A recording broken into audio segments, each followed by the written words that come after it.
Class 9, Chapter 13, Statistics, Module 1. Objectives.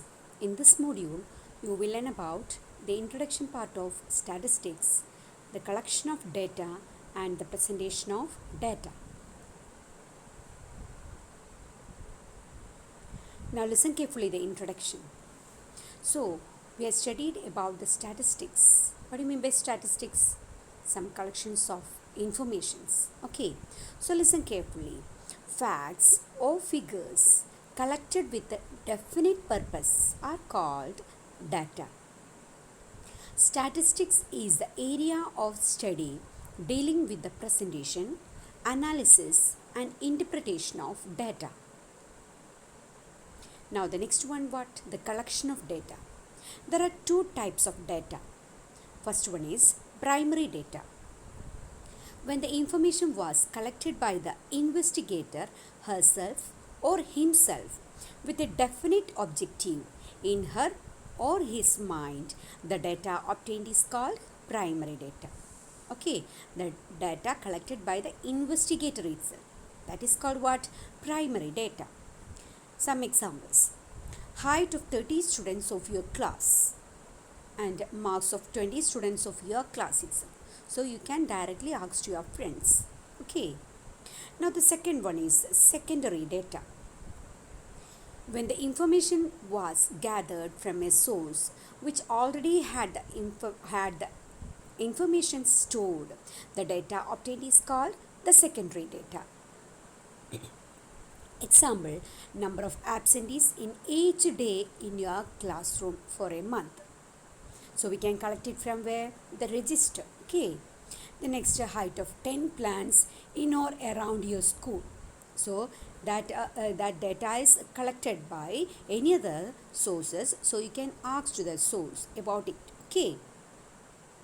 Now the presentation of data. So listen carefully, some example question. Consider the marks obtained by 10 students in a mathematics test as given below. So the marks are given below. You need to find out the range of the data. So we know the range of the data. Last year we have studied about it. Okay, so listen carefully. To find the range of data, first we need to arrange all these marks into its ascending order or descending order. So when we arrange it into the ascending order, the marks are 25, 36, etc. up to 95. Now which one is the smallest mark? Yes, 25. And which one is the highest mark? 95. So the range of the data we know. What is the range of the data? The difference between the highest to the lowest mark.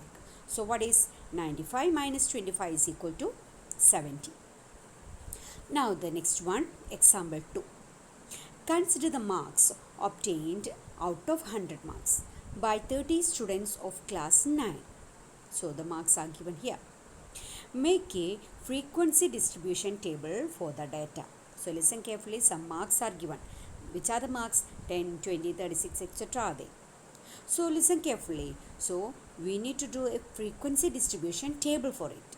For we can from that table we can find the data easily.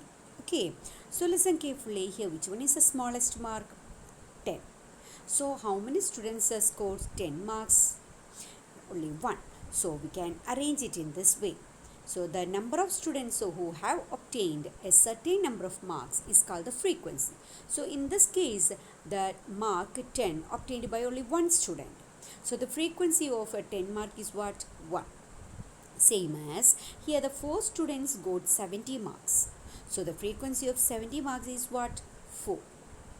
Now to make the data more easily understandable, we write it in a table. So in this way, that is each mark, 10 marks obtained by one student, 20 marks obtained by one student, 36 marks obtained by 3 students. Like that, 95 marks obtained by one student. So we form a table for is more easily to understandable. Clear? Now the total number how much? The total frequency 30. So there are 30 students here. Clear, students? The above table is called an ungrouped frequency distribution table. or simply a frequency distribution table. So ungrouped frequency distribution table means here we consider each mark and their corresponding frequencies. Okay. Now the next example. 100 plants each were planted in a school in 100 schools during one Mahotsava. After 1 month, the number of plants that survived were recorded as all these are the number of plants.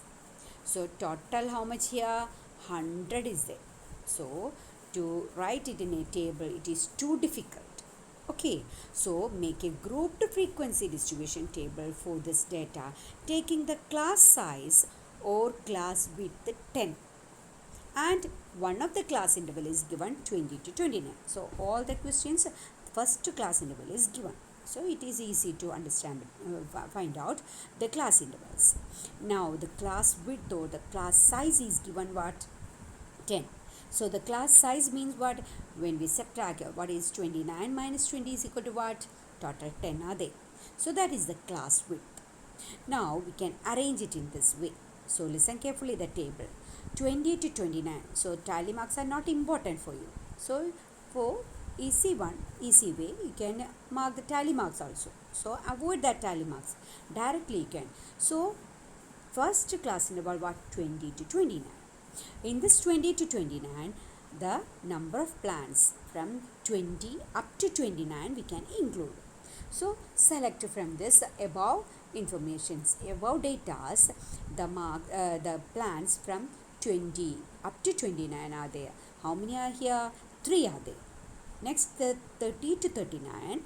So 30 up to 39 plants we can include. So it's the frequency what? 14. Like that, 90 up to 99, the frequency is what? 12.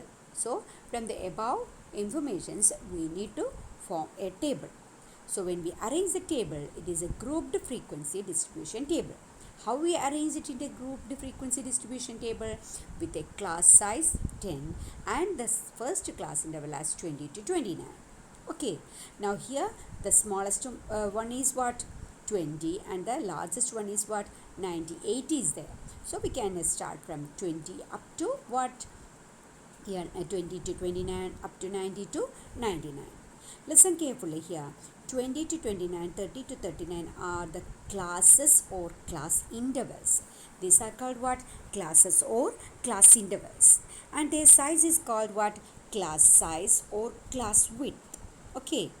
Now, the first class interval 20 to 29, 20 is called the lower class limit and 29 is called the upper class limit. So, listen once more. 20 is called what? The lower class limit and 29 is called the upper class limit. Now, the above table is called what? Grouped frequency distribution table.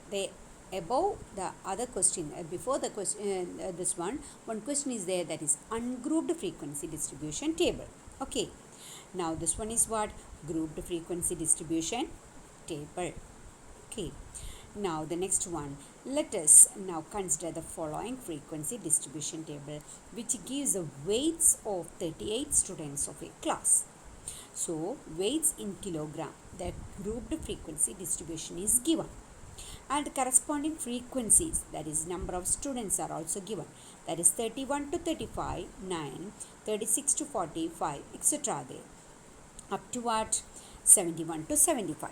That means in 31 to 35 the weights from 31 up to 35 we can include.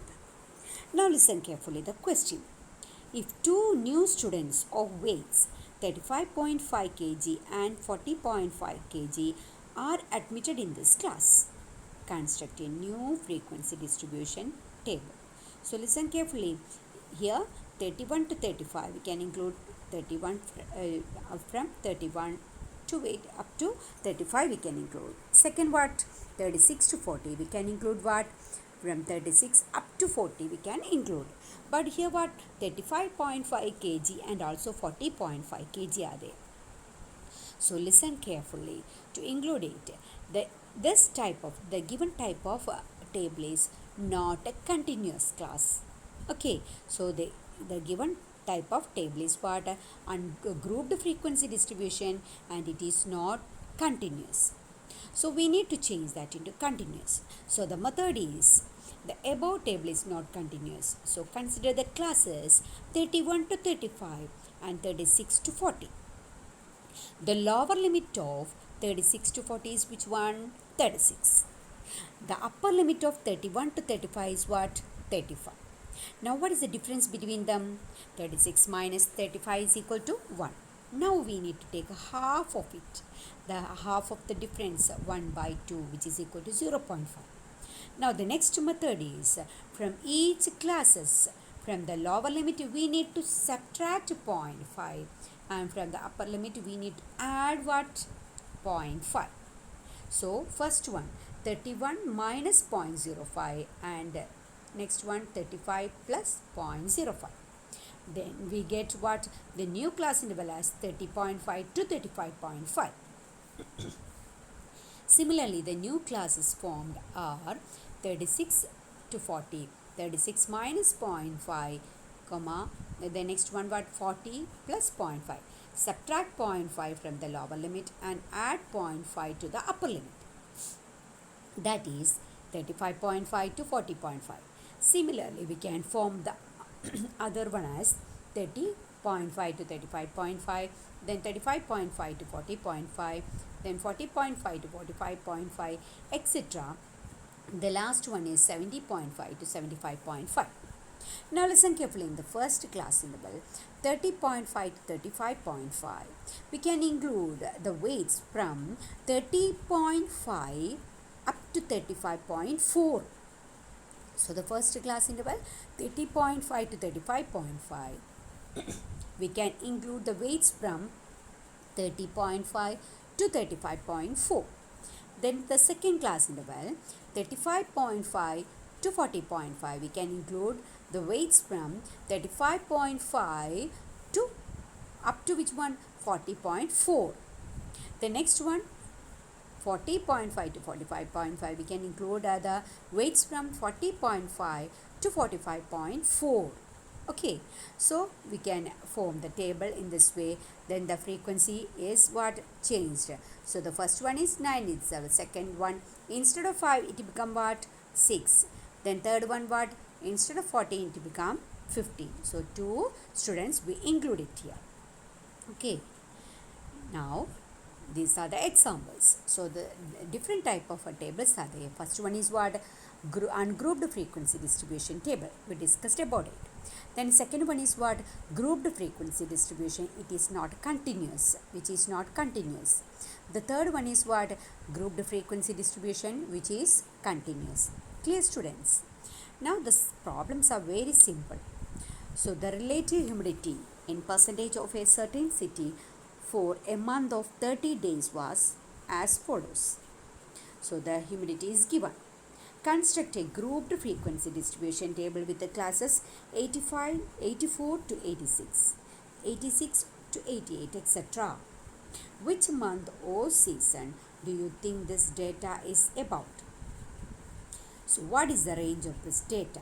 Okay, so we need to arrange the data in this way. So first one 84 to 86. So from this selector, so from this in this first class interval we can include the humidity from 84 up to 85. Then the second class interval 86 to 88, we can include the humidity from 86 to 87. So from the data, so we can select that number of days or the frequencies and form the table in this way. At last the table what? The total frequency is what? 30 days are there. Now the second question, which month or season do you think this data is about? So it can be observed that the relative humidity is high. Therefore the data is about the month of a rainy season. Which one is a season? Okay, so during the rainy season. Now what is the range of the data? So you need to find out what? The range of the data also. So range is what?